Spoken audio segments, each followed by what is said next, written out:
Hola, ¿qué tal? Nuevamente mi nombre es Julián Lozada de CJS Automotriz.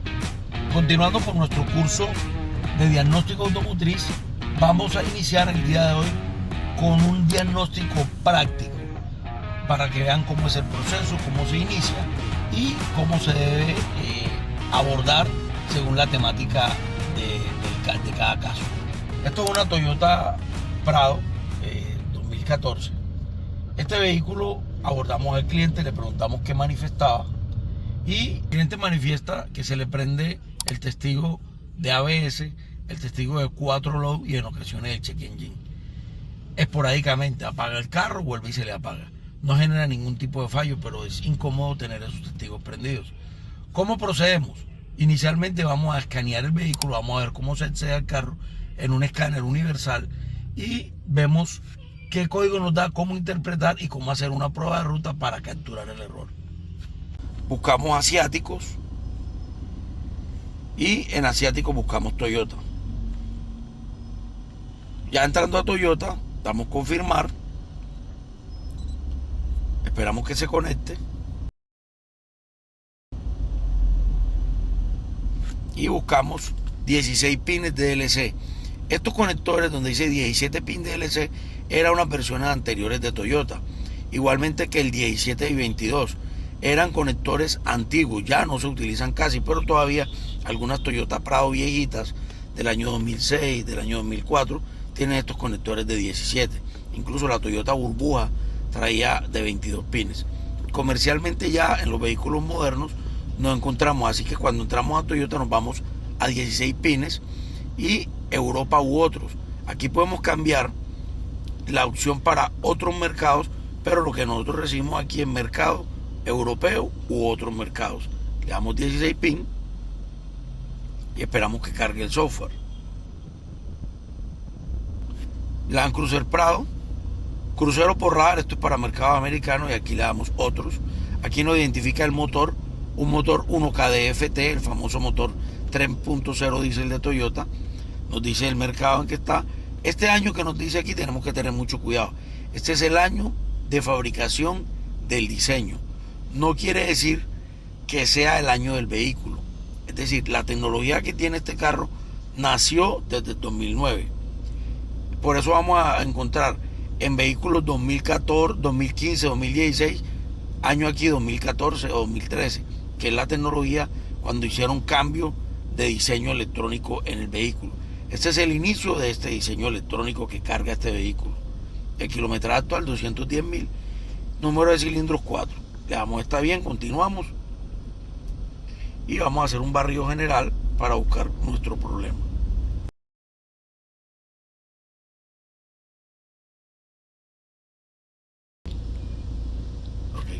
Ya habiendo entrado a la plataforma de diagnóstico, podemos escoger el módulo que queremos o hacemos un escaneo general. En este caso vamos a hacer un escaneo general para ver qué códigos están vinculados. ¿Por qué es importante hacer un escaneo general? Porque cuando nos metemos solo al módulo que estamos buscando, no nos restringimos solo a él y no vemos qué problemas hay de interacción con otros módulos. La interacción con otros módulos muchas veces a través de las redes de comunicación, el CAN bus, nos dice qué otros problemas pueden existir que nos están generando un problema secundario. Aquí tenemos en motor 4 problemas, en ABS 3 problemas y en Airbag SRS un problema. Vamos a verificar qué problemas son. Vamos abriendo aquí.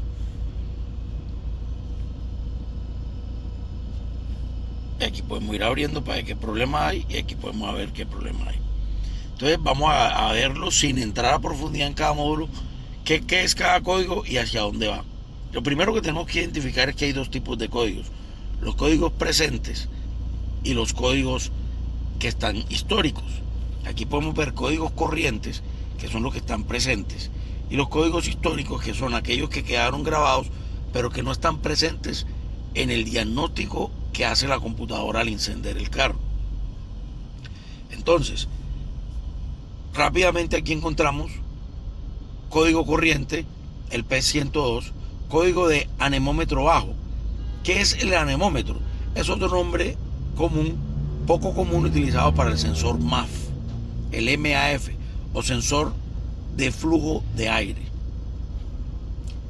Tenemos entrada de aire en el circuito de temperatura de aire de admisión. Aquí tenemos un indicador de anomalía concatenado al de arriba. ¿Por qué? El sensor de flujo normalmente trae el sensor de temperatura internamente en él. Si tenemos código de temperatura y código de flujo o anemómetro, entonces lo más probable es que este sensor se nos está quedando sin alimentación o está dañado el sensor. Lo más probable es que tengamos el sensor sin alimentación. Estos códigos históricos no son importantes porque nos dice que en algún momento falló y se quitó. Aquí, código de anemómetro bajo. ¿Qué significa código de anemómetro bajo? Lo dije en una lección anterior. Cuando te da señal baja es porque tienes la alimentación perdida. Cuando te da señal alta es porque tienes la señal de masa perdida. En este momento tenemos un indicador histórico de que la alimentación se perdió. Esto nos ayuda a entender de que la señal de este sensor no está dándose real porque no tiene alimentación. Entrada alta del circuito de temperatura de aire de admisión. Lo dije en la clase pasada, entrada alta. ¿Qué nos hace falta aquí? Si tiene entrada alta, la tierra puede estar desconectada. Aquí tenemos una desconexión en este sensor que nos está haciendo variar de alto a bajo en sus dos sensores internos dentro del MAF. Entonces vamos a procurar ahora utilizar nuestro multímetro para verificar las señales. Por el momento vamos a borrar y ver qué nos queda presente. Vamos al ABS. El ABS nos dice avería en el control de motor. Quiere decir que el ABS se prende porque el motor está limitando potencia. Nos dice también que hay un circuito abierto en el sensor trasero de velocidad. Eso es velocidad izquierdo, left hand, LH. En este momento está corriente, o sea que hay que verificar si el sensor ABS de la rueda está malo. Aquí vuelve y lo confirma, trasero, left hand. Hay que verificar un sensor de ABS. Y circuito abierto del detonador en el sistema airbag. Eso quiere decir que la bolsa de aire está desconectada o la cinta puede estar mala. Vamos a borrar todo. Y miramos cómo todos los códigos desaparecen. Hacemos un barrido nuevamente. Y vemos que ya no hay ningún código. La solución para nuestro cliente no es decirle no tiene nada, no aparece código. Ya sabemos que hay un problema de alimentación fluctuante en el sensor MAF. ¿Por qué podemos concluir que el sensor MAF es improbable que no esté malo? Porque son sensores que no funcionan esporádicamente, o está malo o está bueno. Y aquí el sensor MAF podemos entrar a verificarlo para hacer una comprobación de funcionamiento. ¿Cómo se comprueba un sensor MAF en el escáner? Sencillo. Entramos al motor, unidad de motor, buscamos flujo de datos, buscamos MAF, en este caso lo identifica como anemómetro, o le ponemos flujo. Sensor de masa de flujo de aire, es el mismo anemómetro. Tenemos en este momento 18 gramos por segundo. Esta es la densidad del aire. Si aceleramos,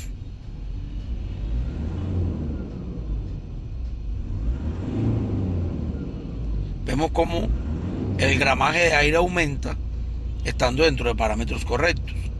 Si nos permitimos graficar, sensor de flujo de aire, aquí vemos la gráfica, esto es lo que está consumiendo, lo aceleramos, vemos cómo se dispara el consumo de aire porque hay más inyección. Este es un sensor que está funcionando correctamente. Al dejar de acelerar, deja el consumo. ¿Qué tenemos que verificar? El conector, principalmente porque la alimentación puede estar errática. ¿Cuál sería el paso a seguir?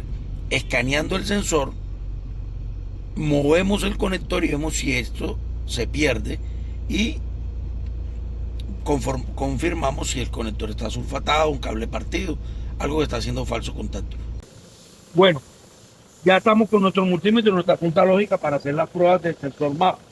El sensor MAP, el este que está aquí, siempre va a la entrada de admisión y dentro de él existe un sensor de temperatura de aire o IAT. Este carro tiene dos sensores de temperatura de aire. Uno de aire de admisión antes de turbo y acá tenemos otro de aire de admisión después del turbo. Este sensor de aire de admisión después del turbo sirve para ver qué tan caliente está el aire al entrar al motor, que debe haber sido enfriado a través del intercooler. Lo primero que vamos a hacer es ver la señal y mover el cable.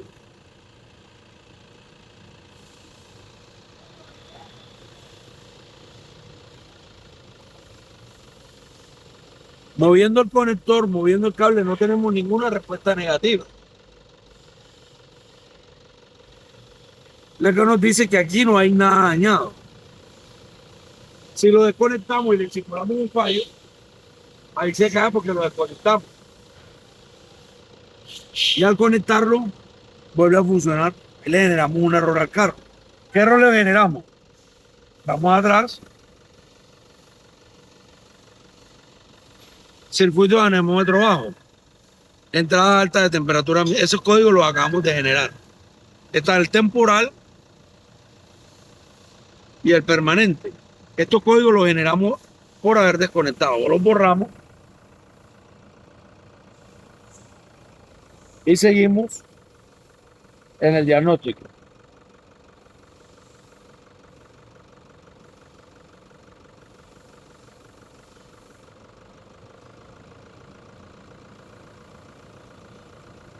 Como en este momento el sensor de flujo está funcionando bien, sabemos que la alimentación está presente. ¿Qué debemos hacer? Verificar el cableado de aquí a acá. Si en alguna parte el cableado está rozando y está haciendo un corto que hace que se caigan los 12 voltios. Eso lo vamos a hacer moviendo y verificando el cableado.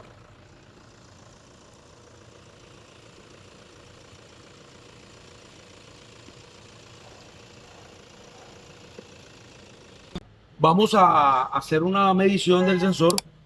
Para no destruir el cableado, vamos a usar una herramienta de estas agujas de medida. Inviertan en herramientas que no valen mucho y van a hacer su trabajo mucho más eficiente. Colocamos aquí. Tenemos nuestro multímetro, lo ponemos en voltaje. Vamos a colocar una tierra de referencia, como lo indicamos en la lección pasada del multímetro. Ponemos el multímetro en voltaje continuo. Recuerden que hay voltaje continuo y voltaje alterno. Nuestros vehículos trabajan con voltaje continuo. Se puede usar la señal, la medición de alterna para algunas mediciones muy particulares. Más adelante veremos cómo. Entonces, pin número 1, tenemos 5 voltios. Pin número 2, no tenemos ningún voltaje. Vamos a estar atentos para monitorear la tierra ahora. Pin número 3, tenemos 12 voltios. Pin número 4, no tenemos voltaje.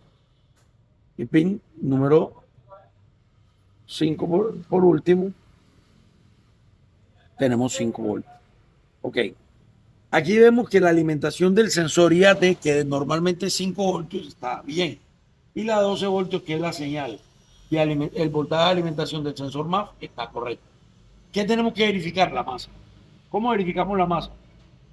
Este que da 0,2, verificamos si da continuidad a masa. ¿Cómo verificamos? Ponemos en continuidad nuestro multímetro y verificamos aquí.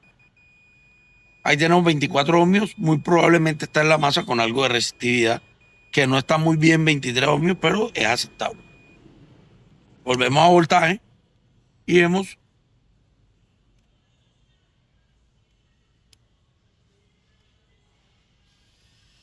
otro pin que nos da 0,022 y verificamos si está a masa. Y tenemos dos masas. Esta masa que está aquí es una del sensor IAT y otra del sensor MAF. Esta masa que está al lado de este, que son 5 voltios, esta masa y estos 5 voltios normalmente deben ser los del sensor de temperatura de aire. Y estos 12 que tenemos aquí, 5. Esta es la masa que medimos ahorita. 12 voltios. Serían los del sensor de MAF, de flujo. 12 voltios te alimenta la señal de masa y estos 5 voltios son el voltaje que pone la computadora. Vamos a contarlo bien. El voltaje que pone la computadora, eso se llama voltaje de pull-up o voltaje de salida, que normalmente está conectado a una resistencia muy alta para tener el convertidor análogo digital del microprocesador con un potencial alto. De tal manera que cuando tú empieces a medir con el MAF, el voltaje se cae de acuerdo a la medida que empiece a dar el sensor. Y de esta manera el convertidor análogo digital de la computadora hace una lectura correcta. Por eso normalmente siempre vamos a encontrar en los voltajes, en las señales, puntos de señal, voltajes de 5 voltios, que son voltajes de pull-up o de stand-by para los convertidores análogo digital de la computadora. Esto no quiere decir que él esté emitiendo 5 voltios, quiere decir que hay 5 voltios para esperar la señal. ¿Cómo lo comprobamos? Ahorita lo conectamos y hacemos la medida y vemos cómo va cayendo. Mientras que el de acá, el del sensor de temperatura, es un voltaje que viene de un puente Whiston, de un arreglo de resistencias que se cae de acuerdo a la variación de temperatura. Medidor, esta agujita, medimos aquí y vemos que en el primer pin que teníamos 5 voltios,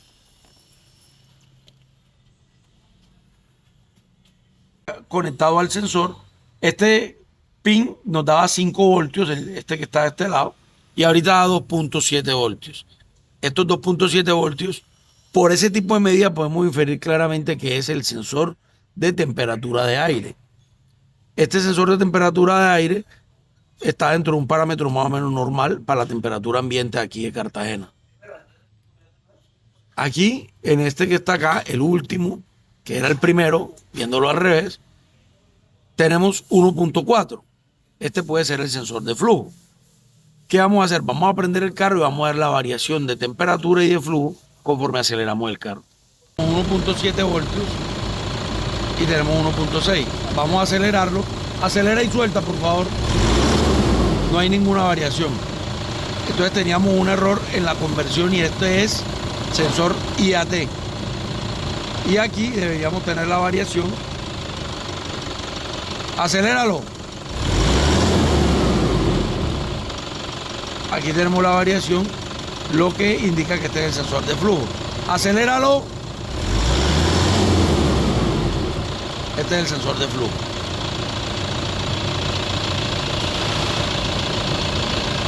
La alimentación. Aquí tenemos alimentaciones correctas, la masa correcta. Podemos concluir que tenemos o un daño en el cableado de aquí hasta allá, que está haciendo esporádicamente un contacto a masa y deja el sensor abierto, o un poco menos probable, pero muy posible, que el sensor internamente al calentarse se abra y deje de trabajar y vuelva a funcionar. Toca revisar el cableado y por último concluimos que es el sensor colocando otro sensor de prueba y haciendo una prueba de ruta. Colocamos A positivo y al negativo. Ella prende y con esta punta lógica podemos ver voltaje, señal alterna, ohmiaje, casi lo mismo que el multímetro, pero con la flexibilidad de una puntica lógica. Si queremos repetir la medida, miren cómo es de fácil. ¿Qué ventaja tiene la punta lógica? Que la punta lógica no solo te va a marcar voltaje, sino que cuando marque 12 voltios pleno, va a ser una alerta roja, y cuando marque tierra va a ser una alerta verde. Veámoslo aquí, vamos a buscar la tierra. Tenemos pantalla verde, nos dice rápidamente hay una tierra. Y aquí tenemos pantalla roja, es 12 voltios. Sin afectar ni interferir en la electrónica del carro, porque lo que toma es la señal muy mínima, la amplifica y electrónicamente nos puede dar unos resultados acá. Diferente al famoso probador de bombillo, que lo que hace es generar un corto, un consumo que daña las unidades electrónicas. Esta herramienta no reemplaza el multímetro, pero ayuda mucho para tomar medidas iniciales. En este momento hemos terminado de hacer las pruebas de rigor. El diagnóstico no ha terminado. Hemos cerrado la brecha del diagnóstico. ¿Hacia dónde estamos en este momento? Ya sabemos que tenemos un problema con sensor de flujo. Eso cierra nuestro espectro. Tenemos un problema en el cableado o en el sensor. ¿Cómo lo determinamos? Sí, vamos a revisar todo el cableado, vamos a moverlo, a revisar, a aislarlo, a ver si tiene algún pin abierto o pelado y está haciendo contacto contra el motor y en algún momento por vibración. Y por último, si descartamos cableado, colocamos un sensor nuevo, hacemos una prueba, un sensor que tengamos para prueba y hacemos una prueba de ruta en el vehículo. Con esto descartamos qué fue y podemos darle el diagnóstico a nuestro cliente y brindarle una solución.